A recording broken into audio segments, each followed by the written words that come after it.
Hello viewers, welcome to my channel and Facebook page जिसका नाम है लर्न विद अफजल 89। आज जैसा कि आप लोग देख रहे हैं, ये जो चैप्टर दिख रहा है इसका नाम है 6 वाइज मैन, यानी कि 6 बुद्धिमान व्यक्ति। इनके बारे में बताया गया है। आइए इसको ट्रांसलेट करते हैं और देखते हैं, समझते हैं कि क्या कुछ है आज। आप ये इमेज देख सकते हैं जो प्रिंट किया गया है। एक 1 2 3 4 5 6 6 लोगों की कहानियाँ हैं, 6 चालाक व्यक्ति हैं। देखते हैं इनकी चालाकियाँ कैसी हैं। Once there lived 6 wise men in a village. Once there lived, once there एक बार रहते थे। live यानी कि live का सेकंड फॉर्म यूज किया गया, lived रहते थे। 6 wise men 6 चालाक आदमी कहाँ रहते थे? in a village यानी गांव में। आप इस तरह भी कह सकते हैं, एक बार एक गांव में 6 चालाक आदमी रहते थे। One day they decide to go on a journey.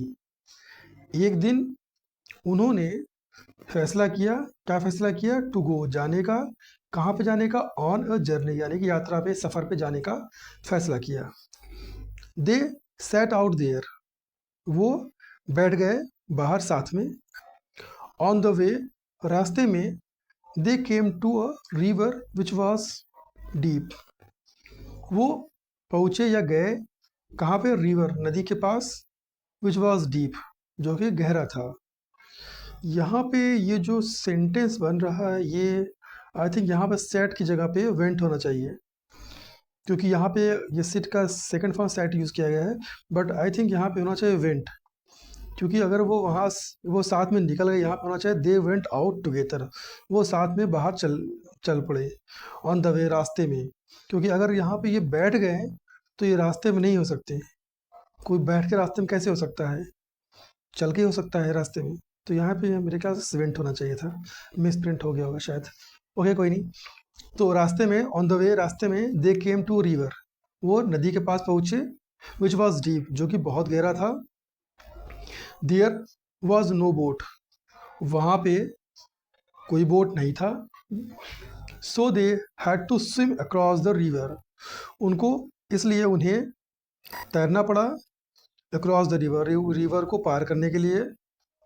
They all reached the other bank of the river. They all reached, वो सब पहुँचे। रीच का सेकंड फॉर्म यूज़ किया गया, रीच्ड। वो सभी पहुँचे। कहाँ पहुँचे? द अदर यानी दूसरे, बैंक ऑफ द रिवर यानी कि नदी के किनारे पे, यानी कि एक किनारे से वो तैरना शुरू किए और पहुँचे दूसरे किनारे पे एक साथ। अब उनमें क्या डिस्कशन हो रहा है देखते हैं। आर वी सेफ, क्या हम सेफ हैं? क्या हम सुरक्षित हैं? सेड वन ऑफ देम, यानी उनमें से किसी एक ने कहा। Let us count and see, count करने दें हमें और देखते हैं। सेड द अदर, यानी किसी एक ने उनमें से कहा, दूसरे ने कहा। The first wise man counted, पहला चालाक आदमी ने काउंट किया। 1 2 3 4 5, 1 2 3 4 5। He did not count himself, he did not count, उसने खुद को, यानी ही के साथ हिमसेल्फ लगता है जहाँ पे खुद की बात होती है, तो he did not count himself. अगर यहाँ पे शी होता, शी के साथ यहाँ हर सेल्फ लग जाता, तो उसने खुद को काउंट नहीं किया। He counted only others and said, he counted, उसने काउंट किया। ओनली, सिर्फ। अदर्स यानी दूसरे को, और कहा, क्या कहा? लुक, देखो, one of us is missing, देखो हम में से एक, वन ऑफ अस, एक हम में से एक, इज मिसिंग, एक गायब है। There are only 5 of us here, there are only 5 of us, सिर्फ 5 ही हम हैं यहाँ पे। जैसा कि हम, आप ये इमेज देख सकते हैं, यहाँ पे 6 दोस्त हैं। तो वो काउंट कर रहा है बंदा, एक चालाक आदमी एक काउंट कर रहा है, तो अपने आप काउंट नहीं कर रहा है, वो सिर्फ अलग दूसरे लोगों को काउंट कर रहा है, इसलिए उसमें से लग रहा है कि हाँ एक गायब है। आइए आते हैं स्टोरी पे। तो हम थे यहाँ पे। There are only 5 of us, हम में से सिर्फ 5 ही हैं यहाँ पे। Then the second wise man counted, यानी कि दूसरा, देन तब दूसरा चालाक आदमी काउंट किया। ही ऑल्सो, उसने भी, काउंटेड, गिना, देम, उन्हें, उनमें 5, यानी उसने भी सिर्फ 5 ही काउंट किया। ही सेड, उसने कहा, yes yes you are right, हाँ तुम बिल्कुल सही हो। One of us is missing, हम में से एक गायब है। वी वर सिक्स, हम 6 थे। वन ऑफ अस ड्रोन्ड, हम में से एक डूब गया। 10, इसलिए all the wise man counted, इसलिए सारे चालाक आदमियों ने काउंट किया। दे ऑल काउंटेड 5, ओके, तो सारे जितने 6 लोग थे सभी ने काउंट किया 5, यानी वो खुद को काउंट ही नहीं कर रहे थे, वो सिर्फ एक दूसरे को काउंट कर रहे थे। They sat down along the bank of the river and began to cry. They sat down, वो नीचे बैठ गए। along, साथ में वो बैठ गए, क्योंकि वो 6 लोग थे, वो बैठ गए। यहाँ पे along का इस्तेमाल आप देख सकते हैं, यहाँ पे along का इस्तेमाल, जहाँ पे 2 से ज़्यादा लोगों की बात हो रही हो वहाँ पे along का इस्तेमाल किया जाता है। कहाँ बैठ गए? बैंक ऑफ द रिवर, यानी नदी के किनारे पे। एंड बिगेन टू क्राई, और रोना शुरू कर दिया, चिल्लाना शुरू कर दिया। ओह आवर डियर फ्रेंड, ओ मेरे दोस्त, यू आर ड्रोन्ड, तुम डूब गए। What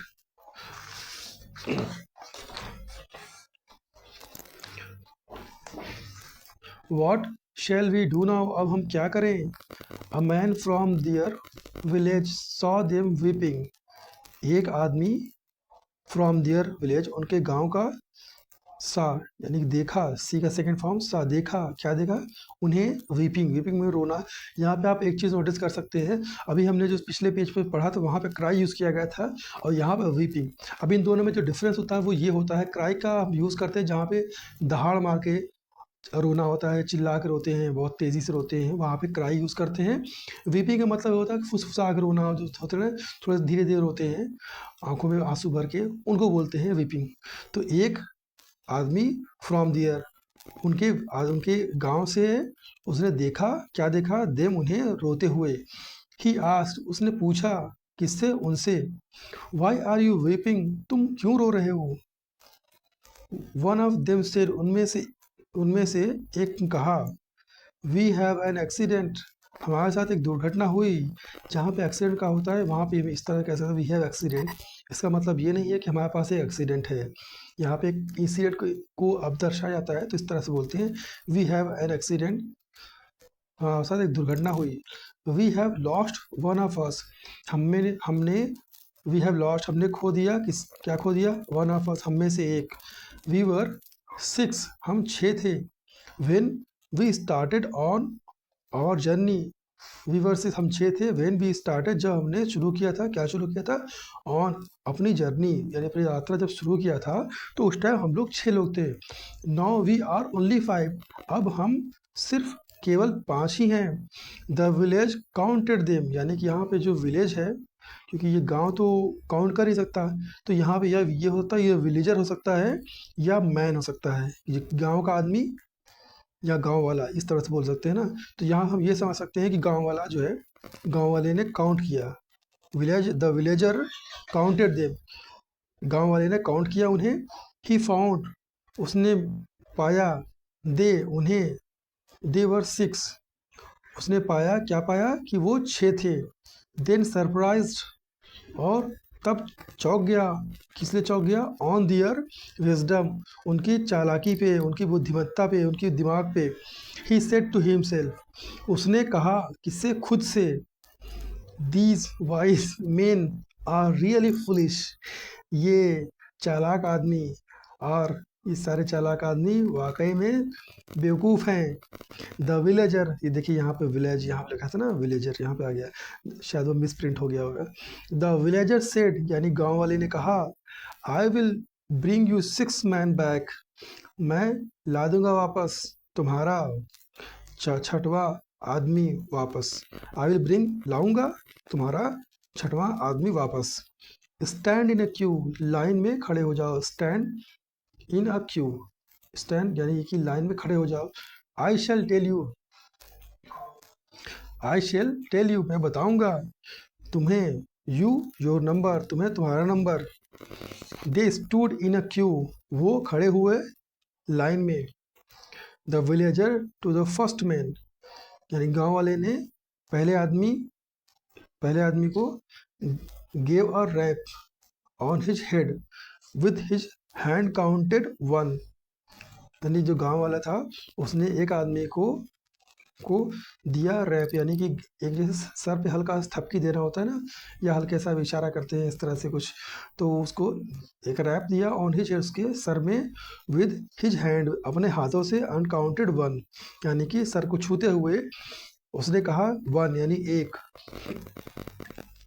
he gave a rap on the head of the second man and counted 2, same वही उसने ही गेव रैप, दूसरा जो हाथ यानी थपकी दिया दूसरे आदमी के सर पे और कहा, सेकेंड मैन, और कहा काउंट 2, तो काउंट करते हुए बोला 2 यानी कि 2, 10, इसलिए ही सेड, ऐसा उसने कहा, यू सी, तुमने देखा, यू आर 6 एंड नॉट 5, यानी ऐसा करते हुए he gave rap on the head of the second man and counted 2, यानी ये जो प्रक्रिया थी सर पे थपकी देने की, सर को टच करते हुए काउंट करना, ये कंटिन्यू करके उसने कहा, ही सेड, ऐसा उसने कहा, यू सी, तुमने देखा, यू आर 6 एंड नॉट 5, तुम 6 हो, 5 नहीं, और 5 नहीं। The all shouted with joy, वो सारे चिल्ला पड़े खुशी से, विद जॉय, शाउट का सेकंड फॉर्म यूज किया, shouted, hey hey you are right, हाँ हाँ तुम बिल्कुल सही हो। द वाइज मैन थैंक्ड, चालाक आदमियों ने थैंक या धन्यवाद कहा, किससे कहा, विलेजर, गांव वाले से, और वेंट ऑन दियर जर्नी, और गए अपने अपने यात्रा पे। तो ये थी स्टोरी 6 चालाक आदमियों की। गाइज, मेरा जो मोटिव है ये ऐसे पढ़ाने का, ये मोटिव ये है मेरा कि जो छोटे छोटे सेंटेंस है ये बहुत ही इजी लैंग्वेज में बताया गया है, कैसे स्टोरी बनाते हैं, कैसे वर्ब का, कैसे ग्रामर का इस्तेमाल किया जाता है, और इन छोटे छोटे वर्ड से आप ये सीख सकते हैं कैसे एक सेंटेंस को फ्रेम किया जाता है। जैसे आपको बोलना हुआ दे स्टूड इन अ क्यू, वो लाइन में खड़े हुए, तो ये बहुत ही आसान लैंग्वेज में है। कोशिश करिए आप इसको एक बार देखिए, 2 बार वीडियो देखिए, समझिए, और उसको डेली यूज़ करिए अपनी लाइफ में, और हो सके तो जो भी आपको टाइम मिले आप उसको प्रैक्टिस करिए। आई होप कि आप जल्दी सीख जाएंगे। अगर मेरी वीडियो आपको अच्छी लगती है प्लीज़ लाइक एंड सब्सक्राइब। मिलते हैं नेक्स्ट वीडियो के साथ। Bye bye, take care.